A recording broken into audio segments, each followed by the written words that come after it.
খুব interesting fight হয়েছিল তোমার যে দুজন প্রতিদ্বন্দ্বী রয়েছে, কল্যাণ ব্যানার্জি এবং কবির শঙ্কর বোসের সাথে। তারপরে কি কখনো তাদের সাথে দেখা বা কথা হয়েছে?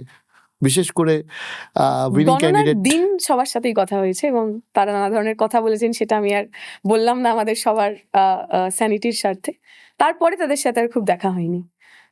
কিন্তু যে ধরনের কথাবার্তা, যে ধরনের আক্রমণের মুখে আমি পড়েছিলাম, স্পেশালি কল্যাণ ব্যানার্জি, যিনি কিছুদিন আগে এই চেয়ারেই হয়তো বসেছিলেন, এবং পরবর্তীকালে আমার তখন মনে হয়েছিল যে উনি আচ্ছা আমাকে টার্গেট করলেন, আমার সম্পর্কে কুরুচিপূর্ণ কথা বললেন, সেক্সিস্ট কথা বললেন, রেসিস্ট কথাবার্তা বলেন ইত্যাদি। তার কিছুদিন পরে আমি যখন দেখলাম উনি ওনার দলেরই এমপি মহুয়া মৈত্র, তার সম্পর্কে যে ধরনের কথা বলেছেন এবং ওই ধরনের কথা বলেও যিনি তৃণমূলে থেকে গেছেন, তখন আমার মনে হলো আমার ব্যক্তি আক্রমণটা একটু কমই হয়েছে। যিনি নিজের দলের ইলেক্টেড এমপি সম্পর্কে এরকম কথা বলতে পারেন, তিনি বিরোধী দলের একটা বাচ্চা মেয়ে সম্পর্কে যে ওইটুকুনি বলেই থেমে গেছেন, এতেই হয়তো আমার খুব আর কি নিজেকে ধন্য মনে করা উচিত।